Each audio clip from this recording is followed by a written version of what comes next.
Everyone,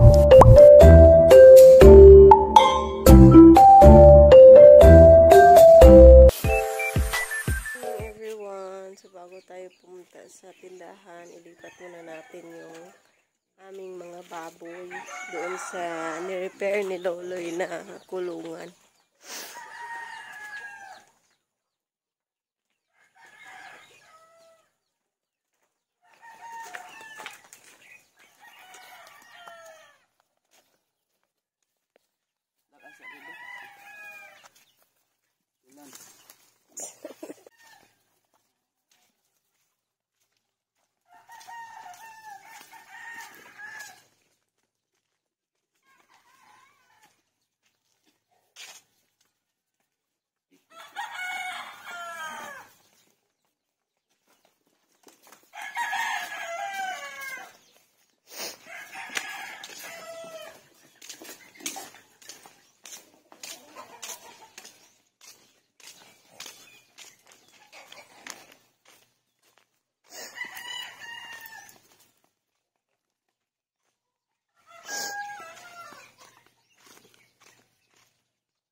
At ngayon naman mga kabayan ay ihahatid na ako ni Loloy sa tindahan.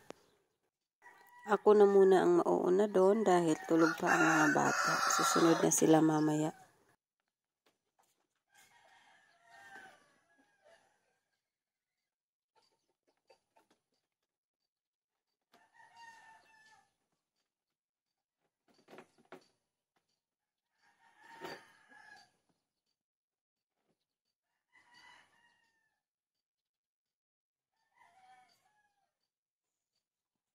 Ari nang kuan be. Good morning everyone. Let's have breakfast dito sa tindahan. Sensya na po sa aming itlog. Nilimliman po kasi yan ng manok. Tapos hindi na tinuloy. Kaya hindi na napisa. Kaya ganyan. May laman na. Parang balot. Okay, let's presa. Okay, let's bring nak-nak. A few moments later. Batang naglalaro dito. Yan, naglalaro sila Lian. Huy, panghipos ba yung may guman ha? Hipos ha, hipusa. Arang gubuta, oh. Hipusa ha. Kaning mga kuan, ikini oh. O gimo rin gamiton og balik. O imo nang gamit og balik, imo ning hipuson. Kay aron maduwaan pagbalik. Sinila anak. Meron palang nag-harvest. May nag-harvest pala kanina ng mangga, mga kabayan. Pakita ko sa inyo. Oh. Ang daming binigay. Oh. Ito po, oh. Yan. Daming binigay mga kabayan. Itatago natin ito para umabot sa paghinog ba. Yung ilan nito ay mga tawag dyan ay mga reject or so ayan na nga mga kabayan, ito oh, itatago natin ito hanggang sa mahinog po.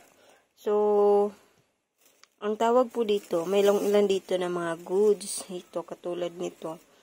Okay po ito kasi binigay ito nung mga yung batang nanguha kasi natapos na sa pag-harvest yung mga may nag-spray.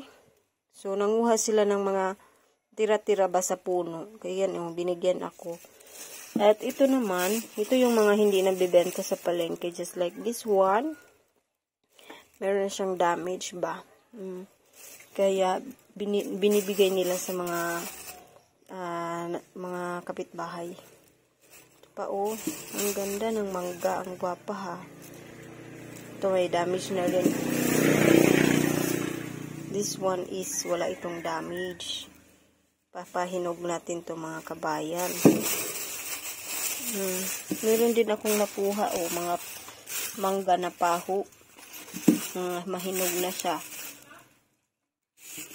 Taguan natin ito. Much later. Order pala kami bukas mga kabayan na burger buns or bread buns. Kaya heto gumawa kami. Ayan mga kabayan, tomorrow is Sunday. So, ito lang yung aming niluto. Sunday bukas. Sundays for the Lord. Kung natin kakalimutan yung Sunday kasi yan lang yung time na magkapag-worship tayo kay Lord.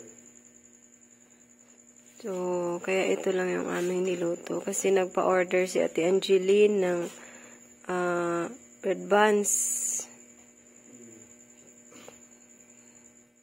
Kaya ginawa namin siya ngayon. Ihatid namin ito bukas ng umaga para magamit niya. Kasi baka matagal pa kaming umuwi.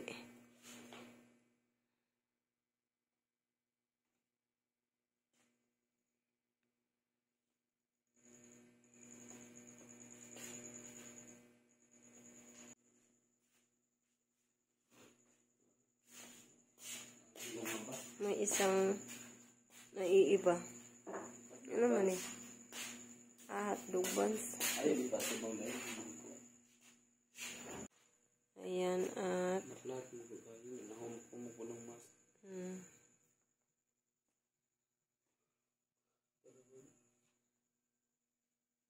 Ayan, naluto na nga yung ating burger buns mga kabayan.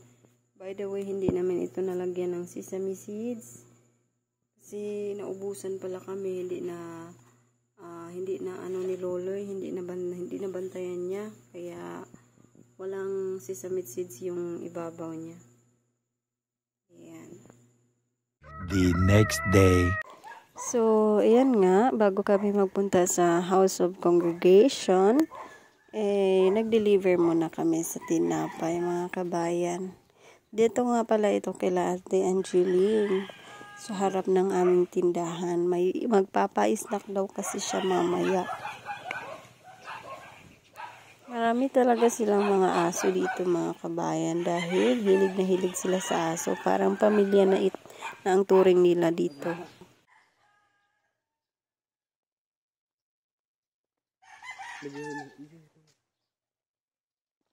And that's all for today's vlog. Thank you again for watching and always supporting our channel.